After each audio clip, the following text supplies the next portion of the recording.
बिस्मिल्लाहिर्रहमानिर्रहीम। बाब पंजम मशाहिर इस्लाम में हमारा आज का दूसरा सबक है हज़रत फरीदुद्दीन गंज शक्कर रहमतुल्लाह अलैह। तो आइए शुरू करते हैं इसकी पढ़ाई। सबक हज़रत फरीदुद्दीन गंज शक्कर रहमतुल्लाह अलैह अज़ीम सूफ़ी बुज़ुर्ग और शायर। बरसग़ीर पाक व हिंद में इस्लाम सूफ़िया कराम की कोशिशों से पहला वो हमा वक्त तजदीद व अहयाए दीन की तदाबीर सोचने में मसरूफ़ रहे। तजदीद व अहयाए दीन का मतलब है नए सिरे से दीन का काम शुरू करना। मतलब ये कि जब सूफिया लोग ये देखते कि लोग अपने असल मकसद को बुला बैठे हैं, अल्लाह ताला से दूर हो रहे हैं, इस्लाम से दूर हो रहे हैं, तो वो इसी सोच और फ़िक्र में होते कि किस तरह वापस नए सिरे से दीन का काम शुरू करे और लोगों को दीन इस्लाम की तरफ वापस बुलाए। आगे है बिलाशुबा इन बुज़ुर्गों ने जब कभी कौम का अखलाक़ी मिजाज बिगड़ता हुआ देखा तो अपनी तमाम तर इल्मी और अमली सलाहियतें अफराद की तरबियत में सर्फ कर दी। इन्हीं बुज़ुर्गों में से बाबा फ़रीद भी थे, जिन्हें गंज शक्कर के नाम से याद किया जाता है। मुल्तान के नज़दीक कोतवाल के मुकाम पर पैदा हुए थे। बाबा फ़रीदुद्दीन गंज शक्कर नसब के लिहाज से फ़ारूक़ी है। आपके वालिद साहिब आलिम फ़ाज़िल और दीदार बुज़ुर्ग थे। बच्चे आप रहमतुल्लाह अलैह इस्लामी तारीख़ के मुताबिक 29 शाबान 569 हिजरी को पाकिस्तान के कोतवाल के इलाके में पैदा हुए और आपका असल नाम मसूद था। आप रहमतुल्लाह अलैह को बाबा फरीदुद्दीन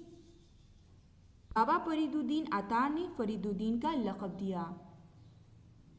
से आपका नाम बाबा फरीद पड़ गया। बच्चे बाबा फरीद एक दफ़ा कहीं जा रहे थे तो रास्ते में एक आदमी मिला, उनके पास शक्कर था। आप रहमतुल्लाह अलैह ने उनसे कहा थोड़ा सा शक्कर मुझे भी दे दो खाने के लिए। तो उस आदमी ने आप रहमतुल्लाह अलैह से झूठ बोला कि नहीं, ये तो नमक है। तो आप रहमतुल्लाह अलैह ने फरमाया फिर नमक ही होगा। अब उस आदमी ने जैसे ही देखा तो उनके पास जो शक्कर थी वो नमक बन गया था। वो आदमी ये देखते ही परेशान हुआ और आपसे माफ़ी मांगने लगा और फिर कहा कि मेरे लिए दुआ करें कि वापस शक्कर बन जाए। फिर आप रहमतुल्लाह अलैह ने उनके लिए दुआ की तो वो नमक शक्कर बन गई। इसकी वजह से आप रहमतुल्लाह अलैह का नाम बाबा फरीदुद्दीन गंज शक्कर पड़ गया। बाबा फरीदुद्दीन गंज शक्कर नसब के लिहाज से फ़ारूक़ी है। मतलब आपका सिलसिला नसब हज़रत उमर फ़ारूक रज़ियल्लाहु तआला अन्हु से जाकर मिलता है और आपके वालिद भी आलिम थे। आगे है इब्तिदाई तालीम। बाबा फरीदुद्दीन गंज शक्कर अभी कम सन ही थे कि उनकी वालिद माजिद ने वफ़ात पाई। उनकी तालीम की सारी ज़िम्मेदारी वालिदा मुहतरमा के सर आन पड़ी। वो इल्म व फ़ज़ल के एतबार से बुलंद मुकाम रखती थी। उन्होंने नहायत तवज्जो से अपने लहते जिगर की तरबियत की। आपने इब्तिदाई तालीम कोतवाल में हासिल की। वालिदा मुहतरमा को इनकी मज़ीद तालीम की फ़िक्र हुई। कोतवाल में कोई ऐसा आलिम ना था जो आपको मुरवजा उलूम की तकमील करा सकता। मुरवजा उलूम मतलब राइज की गई तालीम की तकमील करा सकता।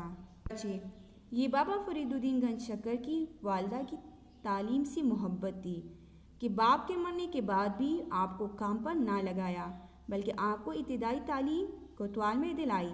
आपकी वालिदा आपको और भी तालीम दिलवाना चाहती थी, लेकिन बदकिस्मती से उस वक्त कोतवाल में कोई ऐसा अच्छा आलिम नहीं था जो आपको रस्मी तालीम दिलवाता।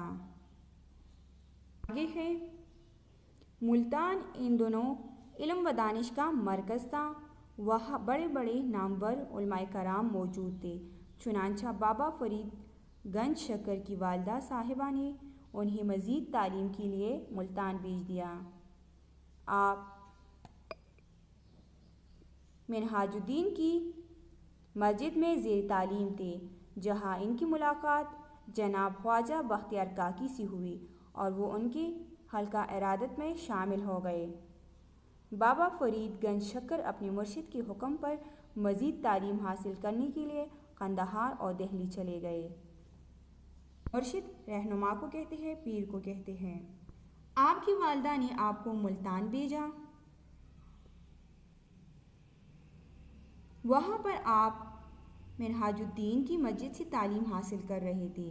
پھر وہاں پر خواجہ بختیار کاکی رحمۃ اللہ علیہ سے ملے اور ان کی جماعت میں شامل ہو گئے، مطلب ان کی مرید بن گئے۔ اور پھر وہاں سے آپ اپنے رہنما مطلب خواجہ قطب الدین بختیار کاکی رحمۃ اللہ علیہ کے حکم پر قندھار اور دہلی چلے گئے مزید تعلیم حاصل کرنے کے لیے۔ آگے ہے حضرت بابا فرید گنج شکر کو جب حضرت خواجہ قطب الدین بختیار کاکی رحمۃ اللہ علیہ نے دہلی میں تبلیغ و ہدایت کے منصب پر مامور فرمایا، منصب خدمت کے لیے مامور کیا، تو اس وقت کے حالات نامساعد تھے، مطلب ناسازگار تھے۔ مرشد کی وفات پر ان کو سلسلہ چشتیہ کا سربراہ مقرر کیا گیا۔ وہ معین الدین چشتی اور بختیار کاکی کے بعد اس سلسلے کی تیسری بڑے شیخ ہے۔ بچے آپ نے تعلیم حاصل کرنے کے بعد لوگوں کی اصلاح کا کام شروع کیا۔ آپ رحمۃ اللہ علیہ کو حضرت خواجہ قطب الدین بختیار کاکی رحمۃ اللہ علیہ نے دہلی ہی میں لوگوں کو اللہ کا پیغام پہنچانے پر مقرر کیا، لیکن جب آپ رحمۃ اللہ علیہ کو اس منصب پر مامور کیا تو اس وقت حالات ناسازگار تھے، اور سلسلہ چشتیہ جن کا سربراہ پہلے معین الدین چشتی تھے، بختیار کاکی رحمۃ اللہ علیہ تھے، اور ان دونوں کے بعد آپ رحمۃ اللہ علیہ اس سلسلے کے پیشوا بن گئے۔ آگے ہے دہلی سے پاک پتن۔ عام طور پر یہ کہا جاتا ہے کہ ان کو دہلی کی شاہانہ طرز زندگی پسند نہ تھی، جس کی وجہ سے وہ پہلے پانسی اور پھر اجودن یا پاک پتن میں مقیم ہو گئے۔ بچے یہ جو اللہ کے ولی لوگ ہوتے ہیں نا، ان کو سادگی پسند ہوتی ہے، یہ دنیا کی نمود و نمائش سے دور بھاگتے ہیں، کیونکہ ان کو پتہ ہوتا ہے کہ جب انسان ایک دفعہ دنیا کی رنگینیوں میں کھو جائے تو پھر وہ اپنے اصل مقصد سے غافل ہو جاتا ہے۔ اس لیے بھی آپ رحمۃ اللہ علیہ دہلی کو چھوڑ کر پاک پتن آ گئے۔ آگے ہے پاک پتن اس زمانے میں ایک اہم تجارتی مرکز تھا اور دریائے ستلج کو یہی سے عبور کیا جاتا تھا۔ یہ بہت تہذیب یافتہ مطلب شائستہ اور خوش اخلاق اور متمدن شہر تھا، مطلب مہذب شہر تھا۔ اس لیے دور دور سے طلباء کرام اپنی علمی پیاس بجھانے کے لیے بابا فرید گنج شکر کے پاس پاک پتن آتے تھے، کیونکہ یہ تجارتی مرکز تھا اور بہت ہی شائستہ اور مہذب لوگ تھے اس شہر کی، اس لیے لوگ بغیر کسی ڈر اور خوف کے یہاں پر مطلب آپ کے پاس علم حاصل کرنے کے لیے آتے۔ آگے ہے علم و فضل۔ آپ عربی و فارسی کی جید عالم تھے، مطلب زبردست عالم تھے، اور صوفی شاعر بھی تھے۔ ان کے ایک شعر کا ترجمہ یہ ہے: میں سمجھا تھا کہ دکھ صرف مجھے ہی ہے، لیکن دکھ تو سارے جہاں کو ہے۔ اوپر چڑھ کر دیکھا تو پتہ چلا کہ گر گر یہی آگ سلگ رہی ہے۔ ان کے ایک اور شعر کا ترجمہ ہے: فرید حق کی ناقدری نہ کرو، کیونکہ زندگی میں اس پر پاؤں سے کڑے ہوتے ہیں اور مرنے پر یہ اوپر سے ڈانٹتی ہے۔ وفات بابا فرید 93 سال کی عمر پا کر 1266 میں وفات پا گئے۔ انہوں نے خود ہی کہا تھا: دیوار پر اگا درخت کب تک حوصلہ مند رہے گا، کچے برتن میں کب تک پانی سنبھالا جا سکتا ہے۔ مطلب یہ کہ چونکہ دنیا خود پانی ہے، ختم ہونے والی ہے، تو پھر اس میں کوئی انسان آخر کب تک زندہ رہ سکتا ہے؟ ظاہری بات ہے ایک نہ ایک دن سب نے مرنا ہے۔ آپ کی وفات 93 سال کی عمر میں ہوئی۔